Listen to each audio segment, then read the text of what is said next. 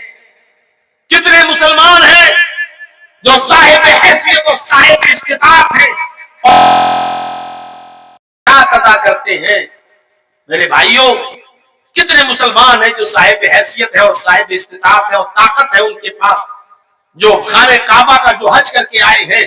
کتنے مسلمان ہیں بیٹھے ہیں ابھی نہیں جائیں گے، 2 بیٹیاں اور رہ گئی ہیں، ان کی شادی کر دیں تب فری ہو جائیں گے، پھر جائیں گے حج کرنے۔ ہر باپ یہی سوچے بیٹھا ہوا ہے۔ شادیاں کرنا سنت ہے، حج کرنا فرض ہے، اور کوئی بھی فرض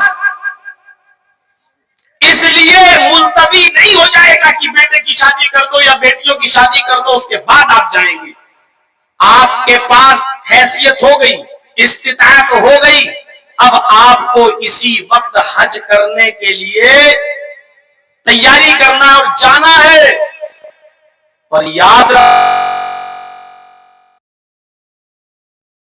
رکھیں کہ 2 بیٹیاں ان کی شادی کر کے جاؤں گا، اور ان کی شادیوں سے پہلے اگر آپ کا انتقال ہو گیا تو آپ کی موت کس حال میں ہو رہی ہے آپ کو یہ پتا ہے؟ اللہ کے نبی صلی اللہ علیہ وسلم فرماتے ہیں مات علی المجوسیہ، یہ آدمی آگ کا پجاری بن کر مرے گا، آتش پرست بن کر مرے گا، مجوسیت کی موت پر اس کی روح نکلے گی۔ مات علی المجوسیہ، یہ شخص مجوسیت کی موت پر مرے گا۔ استطاعت ہے آپ کے پاس، کیوں نہیں جا رہے حج کرنے؟ سب بیٹیوں کی شادی کرنا تب جائیں گے۔ بیٹیوں کی شادی کرو گے ٹھیک ہے، بیٹیوں کی شادی ہو جائے گی، حج کر کے آؤ، کب ہو جائے گی؟ اب ہمارے ذہن میں کیا ہے؟ بیٹیوں کی شادی میں لاکھوں روپیہ خرچ ہوگا، یہ جو چیز آئی ہے ہمارے ذہن میں، میرے بھائیوں یہی فضول خرچی نے آج ہمیں فرض عبادتوں سے روک دیا ہے۔ کس نے کہا ہے کہ بارات آپ اپنے گھر پہ بلائیے؟ اور کس نے کہا ہے کہ آپ 100 150 200 250 300 آدمیوں کی بارات لے کے جائیے؟ کس نے کہا؟ اسٹیج پر، اور میں 25 سال سے تقریباً اس ایریے میں کٹیہار، بہار، پورنیہ اور ارریا اور یہ سب علاقہ میں 25 سال سے دوڑ رہا ہوں، تقریریں کر رہا ہوں، اور بار بار ہر اسٹیج پر ہماری باتوں میں یہ ساری باتیں آتی ہیں۔ آج تک تو کوئی عالم ہمیں بتا نہیں سکا کہ بارات کا ثبوت فلاں فلاں حدیث میں موجود ہے۔